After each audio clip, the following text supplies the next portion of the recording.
नमस्कार प्यारे बच्चों। आज हम फिर लाए हैं एक नई कहानी जिसका नाम है चांद का स्वेटर। ये एक सिया नाम की लड़की की कहानी है जो अपनी माँ से लोरी सुन रही होती है और लोरी सुनते सुनते उसे ऐसा लगता है कि चंदा मामा को ठंड लग रही होगी और इस तरह से माँ से प्रश्न करते और बातें करते करते वो सो जाती है और फिर एक सपना देखती है।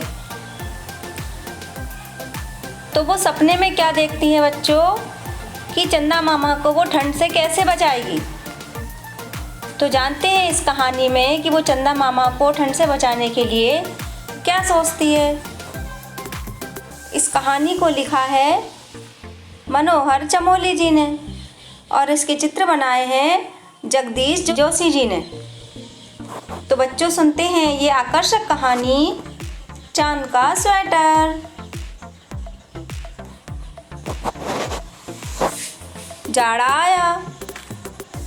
जाड़ा बच्चों ठंड को बोलते हैं, है ना। तो जाड़ा आया और सिया मम्मी से लोरी सुन रही थी। चंदा मामा दूर के पूड़ी पकाए पूर के। सिया ने पूछा, मम्मी क्या चांद को जाड़ा नहीं लगता।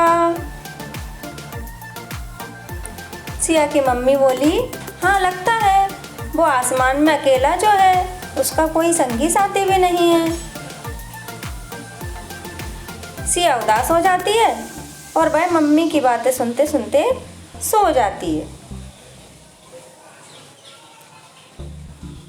सपने में वो क्या देखती है बच्चों?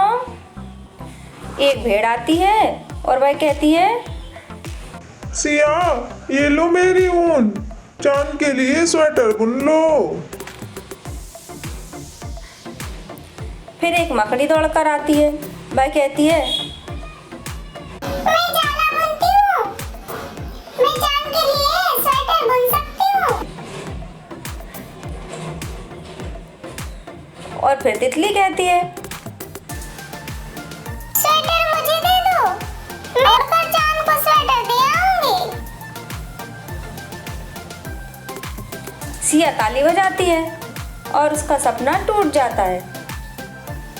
वह खिड़की खोलती है और आसमान में उसे मुस्कुराता हुआ चांद कहता है, थैंक यू मेरी नन्ही दोस्त।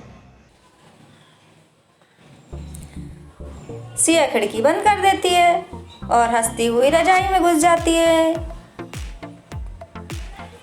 तो बच्चों कहानी सुनी आपने, कैसी लगी आपको कहानी? चलो सोचते हैं। सिया की मम्मी ने चांद को ठंड लगने का क्या कारण बताया? भेड़, मकड़ी और तितली ने सिया की मदद कैसे की? सिया के नींद से जागने के बाद चांद ने उससे क्या कहा?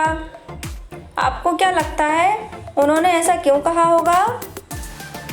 आपको क्या लगता है कि सिया ने अपने सपने के बाद कैसा महसूस किया? उसे ऐसा क्यों लगा? अगर आपको चांद के लिए स्वेटर बुनना हो तो आप कैसा स्वेटर बुनेंगे? क्या आप उसका चित्र बना सकते हैं? तो बच्चों देखा आपने, सिया ने लोरी सुनते सुनते किस तरह से सपने में चांद को स्वेटर पहनाने की बात की, है ना। किस तरह उसकी कल्पना थी। बच्चों आपको भी कभी ऐसा लगता है कि आपके किसी दोस्त को ठंड लग रही होगी और फिर उसको ठंड से आप उसको कैसे बचाओगे? ऐसी कल्पना की होगी ना आपने। तो अपनी कल्पनाओं को आप एक कहानी का रूप दे सकते हैं, जैसे ये छोटी सी कहानी आपने सुनी है। तो बच्चों आप भी अपनी कल्पना से एक नई छोटी सी कहानी का निर्माण करें। ठीक है प्यारे बच्चों।